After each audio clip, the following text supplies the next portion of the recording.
Welcome to Telugu భూమి news channel. Huzurabad మండలం రాంపూర్లో రైతులకు నకిలీ విత్తనాల పట్ల అవగాహన కల్పించారు.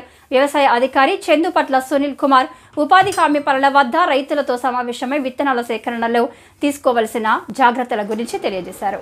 హుజరాబాద్ మండలం రాంపూర్లో రైతులకు నకిలీ విత్తనాల పట్ల అవగాహన కల్పించారు. వ్యవసాయ అధికారి చందుపట్ల సునీల్ కుమార్ ఉపాధి హామీ పనుల వద్ద రైతులతో సమావేశమై విత్తనాల సేకరణలో తీసుకోవలసిన జాగ్రత్తల గురించి తెలియజేశారు. విత్తనాల కొనుగోలు చేసే ముందు ఖచ్చితంగా బిల్లులు తీసుకుని పంట కాలము పూర్తి అయ్యే వరకు అట్టి బిల్లులను భద్రపరచుకోవాలి అన్నారు. విత్తన బస్తాలపై ఉన్న కనీస ధర కన్నా ఎక్కువ పెట్టి కొనరాదని, ఎక్కడైనా తక్కువ ధరకు వస్తున్నాయని తీసుకుంటే పంట దిగుబడి సమయంలో నకిలీవని తెలిసే చాలా నష్టపోతారని అన్నారు. గ్రామాల్లో ఎలాంటి అనుమతులు లేకుండా విత్తనాలు అమ్మవారిని వ్యవసాయ శాఖ కార్యాలయంలో తెలియపరిస్తే వారిపై చర్యలు తీసుకుంటామని అన్నారు. అనంతరం వానాకాలంలో లోతు దుక్కులు చేసుకోవాలని వ్యవసాయ శాఖ అమలుపరిచే సంక్షేమ పథకాల గురించి తెలియజేశారు.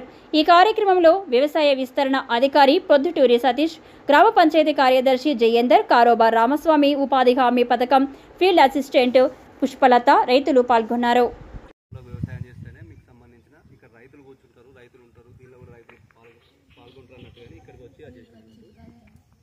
రానున్న వానాకాలం సీజన్లో మన రాంపూర్ గ్రామంలో ఎక్కువగా వరి పెడతాం. వరి సాగు వరికి సాగు సంబంధించి సన్న రకం కానీ దొడ్డు రకం కానీ మనకి ఎంతైతే